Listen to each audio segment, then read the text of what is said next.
Well, anyways, so those of you here, thank you for joining me. I don't know why this is. Why is that going to be there? I don't want that up there.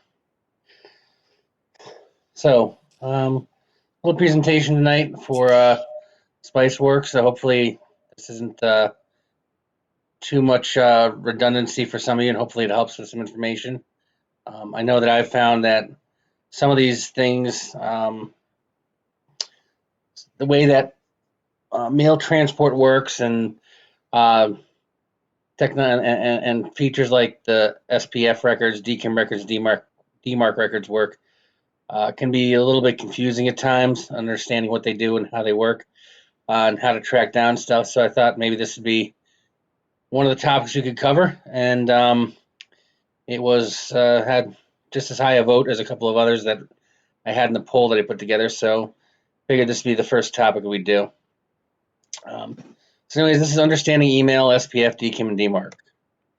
So the first thing we're going to talk about tonight is SMTP, which is why can't I think of it for all of a sudden? I'll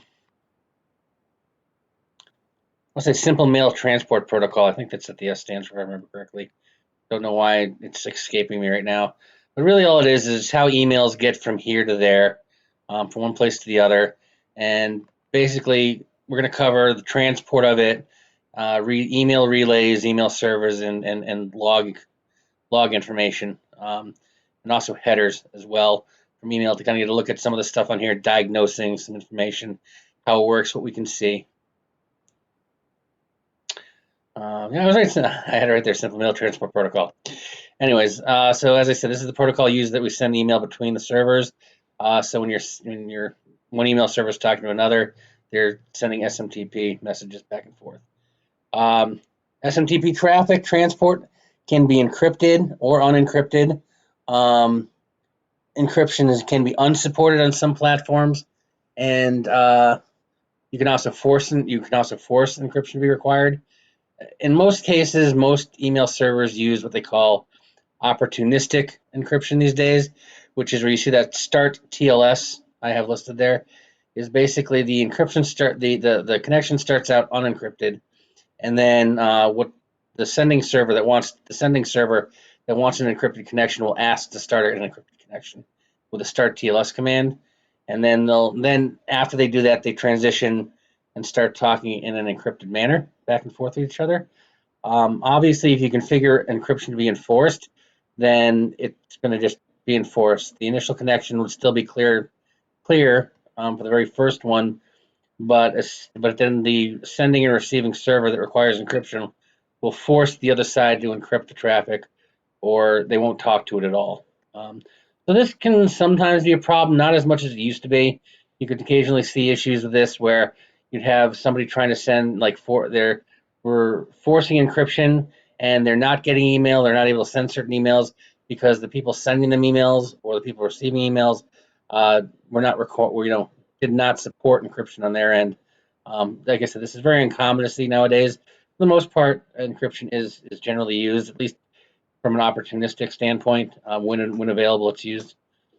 Um, if you have to enforce any sort of HIPAA regulations or anything, encrypting it, requiring encryption is usually an important thing. I work with some clients where because it isn't always guaranteed encryption, they actually send most of their email through like Office 365 and encrypted messages. Most of their email goes through that way because they can't guarantee that HIPAA information might not be sent in clear text. Now, the obvious other thing for them would be to require encryption on all connections, but like then they might have an issue with people getting them emails or them sending out emails to people they need to send to. So they choose not to do that. So, anyways, the traffic, the sending of the email can be anonymous or authenticated. Authentication can be done through a number of means, IP address, username, password combo, those sorts of things. Or, as I said, anonymous, where it's sent from anywhere. Pretty much when we're sending, as general, almost every server accepts anonymous connections for mailboxes that are on that reside on their server or reside in their network. So, for instance, I I could send an anonymous, or not an anonymous email, but I could send an email from my mail server to Office 365 in an anonymous manner with no authentication. As long as that email is destined for a mailbox at that Office 365, then the server will generally accept it. Um, Authentication usually comes when you want to use an email to send a relay of some kind. There's some default ports here. Default port that pretty much standard across the board is port 25. Any internet-facing email server is going to have port 25 open because that's the port that is just standard across the board. If you have a production email server, email is transported on port 25. Port 587 is a common port you see for authenticated SMTP, especially in an exchange. 587 basically is usually encrypted with TLS, and it also usually requires a username and password or some other form of authentication to send. If you've configured to relay, like configured an on-site relay relay email through Office 365, you've probably configured this with port 587 and using a licensed user to be able to send the email that way through that. Port 465 is a deprecated port, but is a common port tied to it. That was the old basically the old encrypted port. It's a while back when SSL encryption was standard as opposed to TLS. I don't know if I've ever actually seen that port used ever in the wild, except maybe some bulk email services that allowed multiple ways to connect. I might have seen them like that, but I've never seen it used in practice. Port 2525 is also a common port, often used for like proxies or if other ports are blocked and not usable or anything. Basically, that idea is just the doubling of the default 25 port. But you will find that in some cases you may have ISPs that are blocking port 25, either inbound, outbound, or both. And sometimes you have to use alternative ports to be able to get connectivity. And you may have to get creative with some of those too to work around things. Now we're going to talk about mail transport agents and clients. So mail transport agent is basically more or less just an email server. Commonly, that term is mostly heard in Unix or like Linux types, Unix and types environments.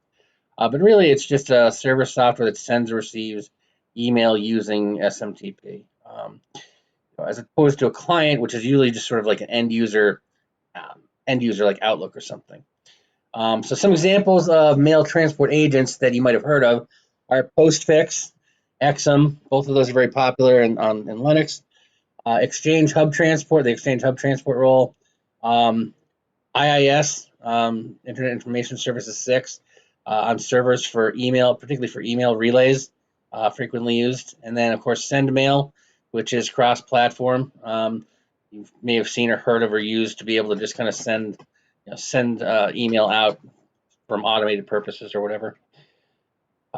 Examples of some clients, Outlook SMTP clients are things like Outlook that I mentioned, Eudora, Thunderbird, but you can even do things like PowerShell has a send mail command that you can use that basically acts as an SMTP client.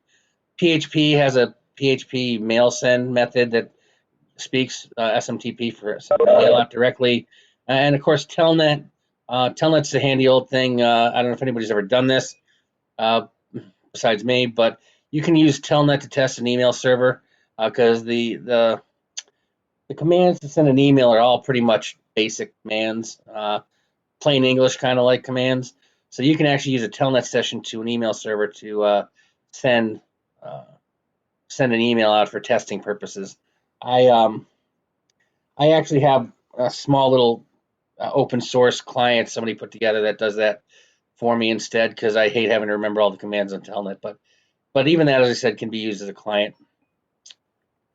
So now we talk about these client, well, not these clients, but the mail transport agents themselves can be used as relays or end recipient email servers. We also have these things called smart hosts, which are really just relays as well. And of course, we have direct send options. So what do these mean? So we'll say direct send. We'll talk about direct send first.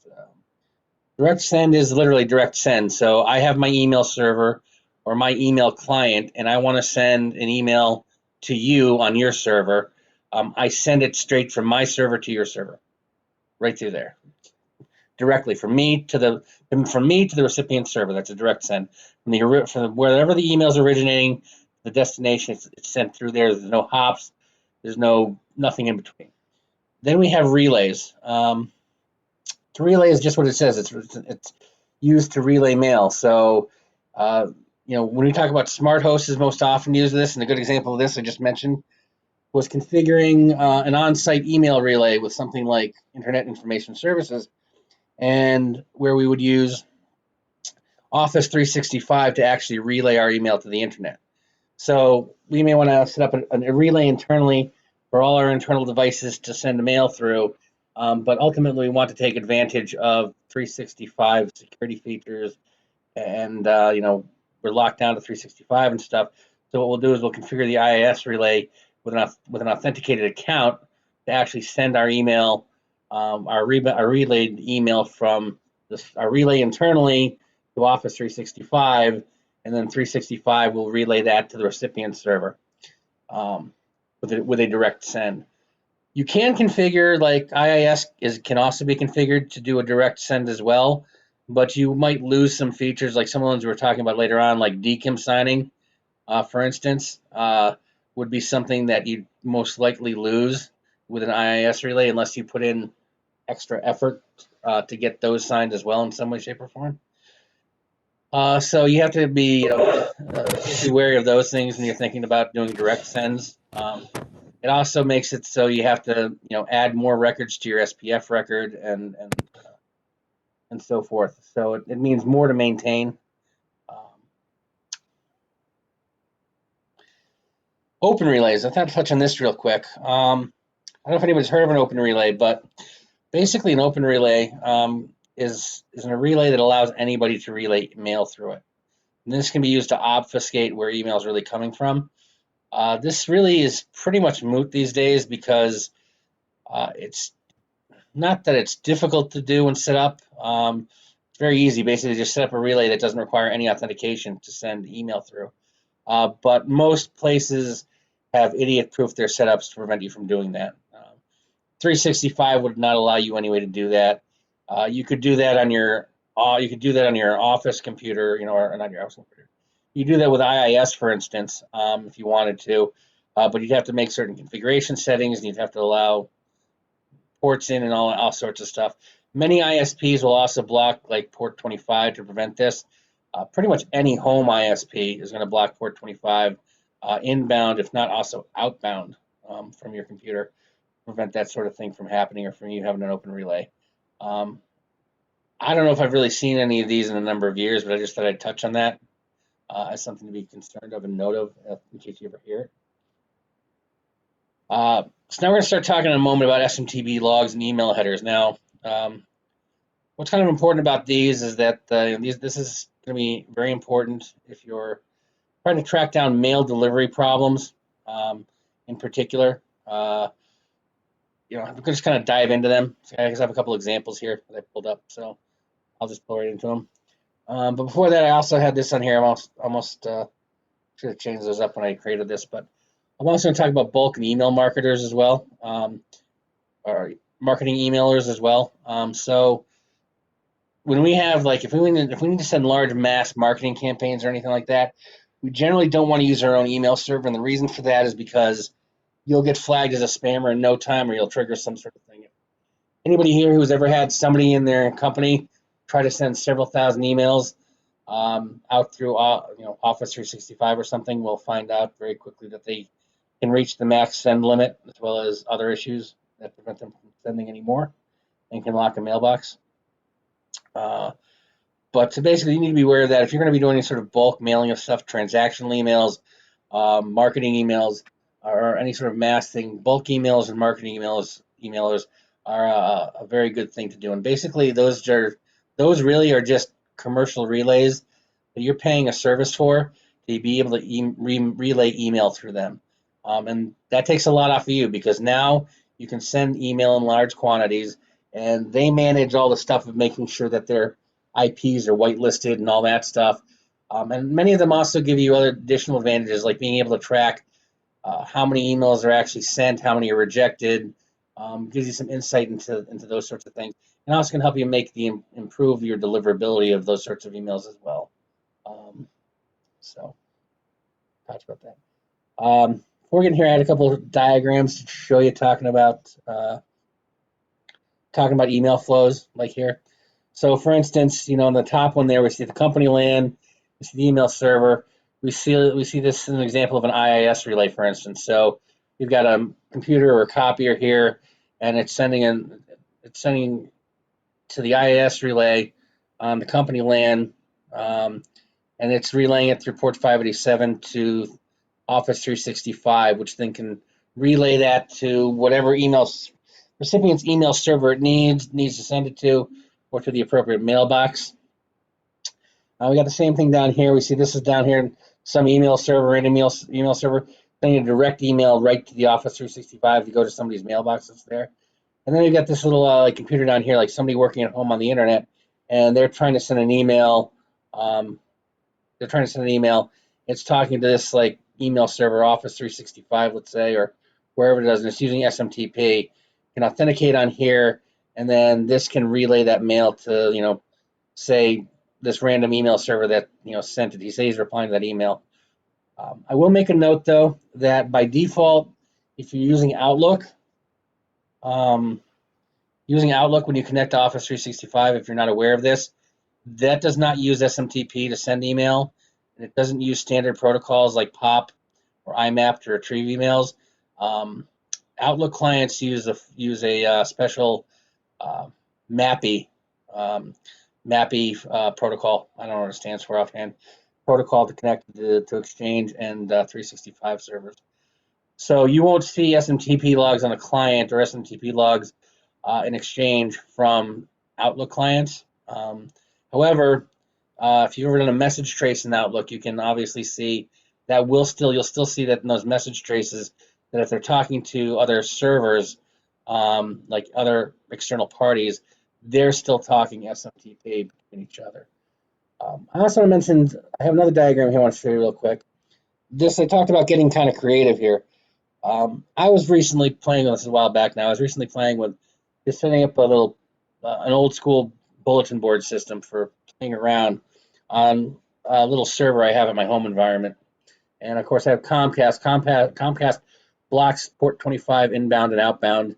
And believe it or not, by default, Azure, Microsoft blocks port 25 for virtual machines, at least outbound. So I kind of had to come up with this thing originally here where I was actually able eventually to get them to release the outbound 25 restriction on there, but when I was doing testing after I first did it, it wasn't working properly. So I ended up having to do this, or basically it's a janky kind of thing here. So here's like this computer in the bottom right-hand corner is my little BBS. So it sends emails to a bulk email service called SendGrid, which is, I have provisioned through Azure actually. They give you, if you're looking for something like that, or you're on a shoestring budget, they give you 25, I think it's, if you sign up for SendGrid through Azure, they give you 25,000 emails a month free that you can relay through them. So anyways, outbound emails go through this bulk emailing service, which then gets sent to the recipient's email server. And then if they happen to reply back, they're connected to their email server. Their email server actually gets connected to a small Linux virtual machine I have running in Azure as a mail relay. And then it basically takes any mail coming in for that and relays it, and through port 24, happen to be 2525, down to my internal server. So you can see you can get creative with the way the mail flow works and how they talk to each other. You can see I'm basically using a smart host here for outbound email through the bulk mail service, and I'm using a smart host here for inbound because I've got ports blocked. You might do this anyways, even if your port 25 isn't blocked. I could, for instance, set and that's what this does too. This server up here that I have running in Azure also does spam. It does spam filtering and junk mail filtering, all that stuff. So it's basically a it's a mail filter application that goes through there. So even if I wasn't, even if I didn't have a port 25 issue, I'd probably still go through here because that server that I have running in Azure does all spam filtering and all that stuff and filters all the traffic, so it doesn't have to come in to my little server running at home. Plus, I'm also able to lock down traffic inbound to only my Azure instance, right? So now I don't have to worry about random email servers trying to connect and send stuff to me. It's restricted just to that one server. So we're gonna look. These are some common SMTP codes that you're gonna see in the log files, and I just put a few of them down there real quick. I won't go over too many of them. The first ones are just kind of like some acknowledgement codes. SMTP service is ready, service is closing, requested action taken and completed. You have some error codes here from a generic 550, which means the mailbox is unavailable, to some sub variations of that, which are a little more specific on the reason why things may not be working. For instance, recipient mailbox is not on the server. For 551, 552 is the mailbox does not have enough storage for them to take an email. 553 mailbox name is invalid. That means maybe there's a typo or something. 554, like maybe the mailbox is disabled, like the user's been disabled, so the mailbox is no longer valid. So these are just some of the codes you might see in there. So when you're troubleshooting and you're going through, you see these codes, or you see an NDR, a non-delivery report coming back from somebody. These codes can help you diagnose that and figure out exactly what's going on. So here's a log snippet I have. These are kind of long, but this is actually from a real life client we have, where we had a little bit of problem. I'll show you what the problem is going on in a moment here, but this right here looks like a healthy log snippet, okay? So we see that we have ascending, this is actually the connection from a device to an internal relay. So we have a device called the Terra Station connecting to the server AB server 2 for an email relay. And we can see that it makes the connection and it says, hi, how are you? Literally, hello. There's also EHLO too, which is a newer form. Hello is a little deprecated. But it basically identifies itself. It says, hi, I'm Terra Station. And then the server kind of says, okay, Terra Station. And then it comes back and the Terra Station starts feeding it the information. I've got an email that I want to send from this email address. And you see the acknowledgement code. And then it says, I want to send it to this email address, and there's the acknowledgement code. And then it sends over the data here, sends data and sends over all the information. And then you can see at the very end here, email has been transferred, both sides are all done, sends a quit command, and the email is accepted for delivery. Now, this is the relay part of it, and this is where we had a problem here. I'm going to pull these all up at once there. So if you're going to look at this, you're going to notice something a little bit weird, something a little here. You don't see any data command, and you don't see any quit command. So you'll see here that we have an outbound connection now, and this is going to 365 for an email relay. So our internal server is taking that email from the Terra Station, and now it's reaching out to Office 365, and you can see that it makes the connection, and you can see that Office 365 tells the email relay that it's ready, service is ready. So then you can see it says here, hey, I'm AB server at company.local. Okay, and it says okay. And then it says right here, you'll see that it's making another connection to there again, because it wants to start the TLS, which you can see right there. Start TLS, the fourth line down. Oops. Start TLS. And after it starts TLS, it gets the response to server's ready. But then you can see here that all of a sudden we're back to the beginning here. It says, email server is ready, hi again, and then, starts the TLS whole thing over again, and it just keeps bouncing like that in a circle. So I don't know, I know nobody is talking right now, but does anybody want to chime in real quick? Anybody have any thoughts as to what might be causing this issue where it's not able to get this email sent out to 365?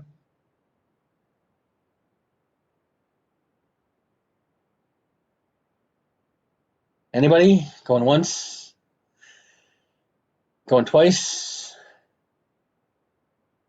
All right. So what happened to cause here, how to be causing this here is the fact that they were actually maxing out their bandwidth usage. And what was basically happening is when this was trying to be sent, the connection was so laggy, the connection kept getting reset. And so it kept getting reset and kept having to reconnect. This was eventually solved actually by upgrading their bandwidth, because there was nothing we could really do to minimize what they were using. It was all legitimate traffic, not like anybody was streaming videos all day long or anything. It was just business traffic they had to go through. They were running, I think, when they had this issue, they were running a 10 meg circuit. I think they upgraded to like a 50 meg, and they were fine after that. Then we're going to talk about email headers. These are what you're going to find in the header of the emails, and there's a lot of things out there. There's like a good tool from Microsoft that you can take the headers and paste them in there and help you analyze them and break them down. But we're just going to look at the raw headers here, and I'll kind of discuss them a little bit. So we'll just kind of look at this first header here. This is all one. There's several screens. It's all one header. But this is a header from a particular email that was actually being rejected for DMARC because of domain alignment issues. But we can take a look at here and kind of see here. They may show up in different. This is like the beginning of this email, but you may see these things in different sections of the email. Sometimes they're buried further deeper. Depends on how many email servers the emails pass through to get to you, and various other things. So each step of the way may add pieces to the header. We can see here from the authentication results. I want to stop looking. That we can see that the SPF record passed, and we can see the SPF mail came from yada yada yada. The SPF pass here is purely based on whether or not the IP address it's originating from is in the SPF record. DKIM, we can see also says a pass, and we also see a header here from SMTPcorp.com. DKIM is passed, but now if we go down here to DMARC, we see that it's reject, and the reason it's rejected is because header.from equals mspcompany.com. Basically, it's complaining that the header.d in DKIM doesn't match the header.from. This is called domain alignment. DMARC uses 4 tests to determine whether or not an email passes its test. The 4 tests are: does the email pass the raw SPF test? In other words, does this server that's coming from does it have an SPF record? Yes or no? Okay. Does the server header from match the sending domain in the SPF record? So what do I mean by like that? So in this case, this can't, if you're not sending it directly from your actual email server, the SPF will never pass, ever. There's no way to make it pass, because wherever this email originating come from is always going to be stamped with place that's actually sending, like the actual server sending it. There's no way you can fake that with any sort of record or anything. And then it also does a test in the DKIM, whether or not the DKIM signature passes and whether or not the DKIM has proper domain alignment. Again, that comes down to what is the header showing versus what the header from is showing, basically. You can make those align using DNS records. So you can make DKIM alignment and DKIM and raw DKIM pass together. So you basically end up with a DMARC passing in that case. This one was taking a while because everything seemed to be configured correctly, but the vendor that was sending these emails on our behalf, actually I don't know if they added a new server or there was some change that they made, but we needed to update some DNS records that they had not given us to reflect some changes. And so basically what happened is for a while it wasn't working and they were getting rejected on DMARC because we needed to update those DNS things to make sure that DKIM domain alignment passed. Anyways, you just kind of see some of the other stuff. You can see the signature of the email down here, the DKIM signature down there, the bottom of this one. You can see kind of like basically received, for what email server it was received from and so forth, who the email's for, how it was sent. You can see version TLS, version 2, the type of cipher used to send it, and so forth. You can see some more stuff in this header here. You see more headers from where it was received from, where it was sent to, who it's from, who it's to, some other information about the email. And then this is kind of a little bit harder to see, but I had to kind of cram this all in there, but gives you some more information about the email. Dates and times, unique message ID. More to the point, though, I want to talk about towards the bottom here. You start seeing some stuff. You start seeing some information here, like you can see here. Company rejected due to DMARC policy. You can see some more information there. So looking for those sorts of things. But then this last one here, this is also important. This is actually the stuff, like if you're having issues, you can see here, this is going to be a little bit different depending on the vendor. Like Office 365 uses different things. Like they use abbreviations like BCL for bulk, and they use like SCL for spam. But basically, these are going to give you the values that the spam filter and phishing filter and whatever else it's processed through is giving this email. So you can see here, this email has a suspect score overall of 6, and I don't know what that means in terms of proof points specifically, but you can see it also has an MLX logic score of 851. Basically, these are just things that are used to basically ultimately have the email server decide what to do with the email. Should it send it? Should it quarantine it? Should it just toss it out? Whatever the case might be. So just kind of get familiar with kind of what the headers look like, and you can find that stuff for investigative purposes if you're trying to find out why something's failing or what this, what's triggering it and getting it quarantined. The key with this is you need to have the original email. So if you can, when possible, somebody who's say having an issue getting emails from you, or if you're trying to help somebody that's sending you emails, if you can get them the original email with the headers intact, that can be very valuable information to resolving email delivery issues. So let's hop into sender policy framework. SPF records, DNS record, text record, specifying servers authorized to send email on your behalf. I went back to one. There's 2 ways to end an SPF record. There's a soft fail and a hard fail. Basically, the difference is a hard fail is this is everything. If it's not in this list, you should probably discard it. You should discard it.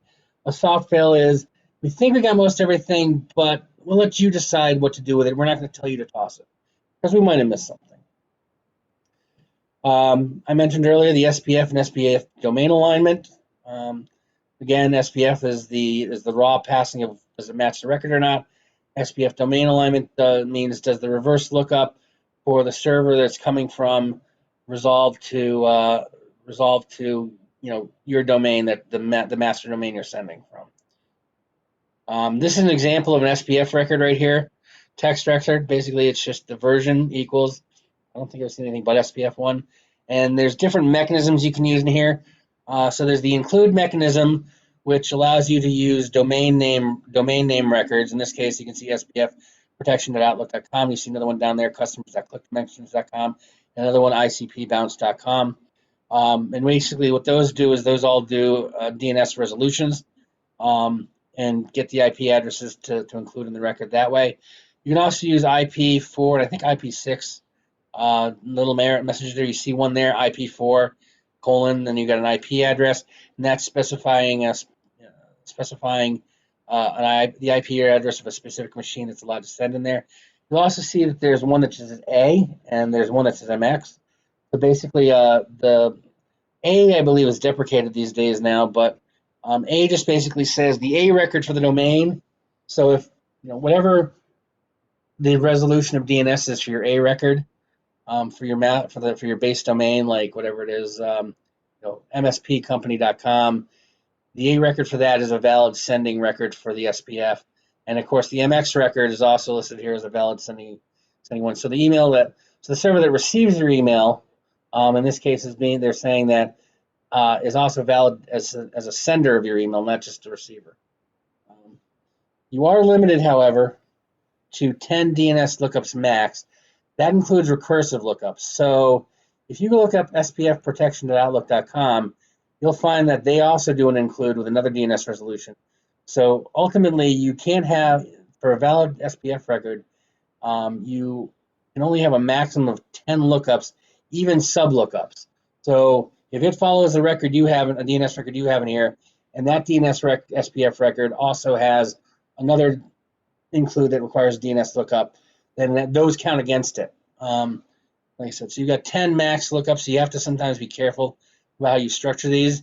I've had to take client SPF records and actually take stuff and kind of remove some of those and actually include them directly in the record by IP address manually, which is not the greatest because especially when you're using third parties, if they maintain their SPF records, it's easier just to do lookups on them. But because they had so many sources that needed to be added, there was no way around manually putting IP addresses into their main SPF record. You just had to do it. So now we're going to talk about DKIM, which is Domain Keys Identified Email. And what that is basically is a digital signature with a public-private key that verifies the sender of the email as being you or from your organization. It can be done with DNS text records or CNAME records, depending on how you're set up to do it. Office 365 generally is your CNAME records for your domain, and Office 365 manages the actual keys and rotation of them and everything else for you. And there's just some examples of these records here that I have down here. So I'll just pull them up and talk about. The first one is an example of managing. It's a text record. Like if you were running your own DKIM signing and you were you had your own key generated that was not being maintained by somebody else, this would be an example of a text record you put together. This is basically your public key. So what happened is when somebody gets when an email server gets your email, it's going to look at the DKIM signature in the email, and it's going to use the public record, your text record, to verify that it's a valid DKIM signature. Then the bottom one below that, the one below that is an example of a CNAME record you might use, similar to what you might use for having a third party manage your domain key, manage your DKIM signatures. This particular one here is actually your SendGrid example from SendGrid here. If you want to send through them, and then we talked about the domain alignment. So these are like three of the ways you could do the domain alignment here. This last text record does not do the domain alignment. Sorry about that. These next two here do. Subdomain is a CNAME, again using SendGrid.net, or if you were using like an example of you were using your own text record, you might use like put your MX record in there. And of course, you want to make sure you include them. I mentioned earlier about including like a vendor inside your SPF record. There's SendGrid.net as another example. You see these subdomains. These are subdomains set up by the vendor to allow it to pass the SPF record check, basically.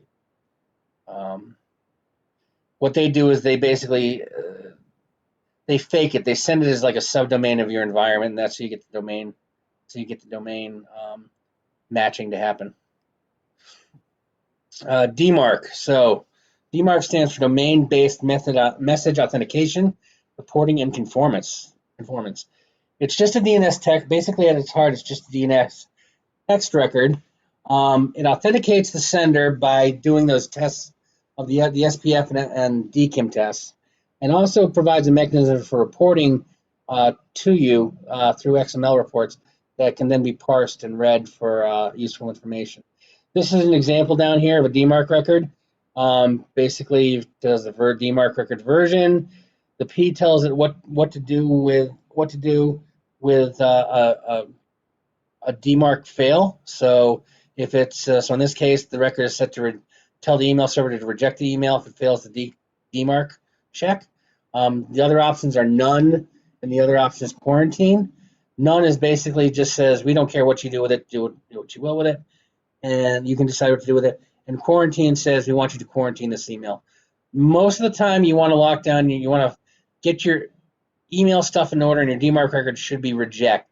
There are some rare circumstances where you might prioritize deliverability over authentic email. We have a particular client, for instance, that has basically they need to get certain emails out to everybody, and it's bad enough as it is with email not being a fully reliable platform to guarantee delivery. So their DMARC record as actually quarantined because they'd rather make sure the client gets a potential email they should get than not get one that they should have gotten. Um, this is an example of a DMARC dashboard for DMARC reports being sent in. Just kind of had this one to show you some of the statistics you can see in here. So you can see like it shows you the sources of them, how they're passing, where the emails come from, how they're passing. SPF identified servers are just like random email servers on the internet. You see how much the traffic is DMARC capable. You can see this monitors, they happen to monitor the SPF, DMARC, and DKIM records to make sure they're good.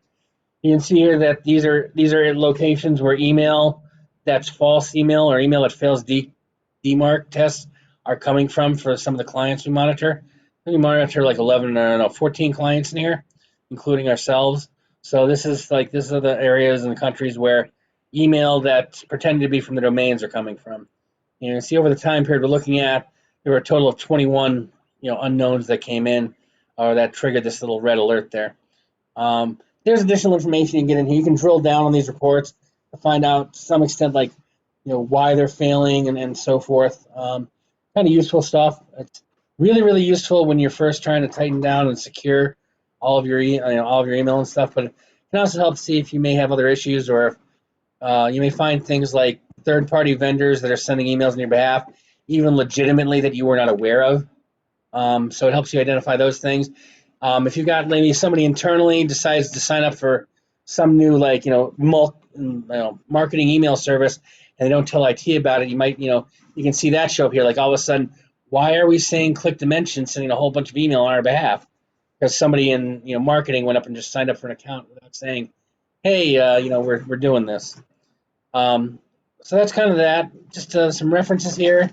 You can download this presentation from the link in the description of the meeting there. These are some of the resources that I used to put this together, aside from what was already in my noggin.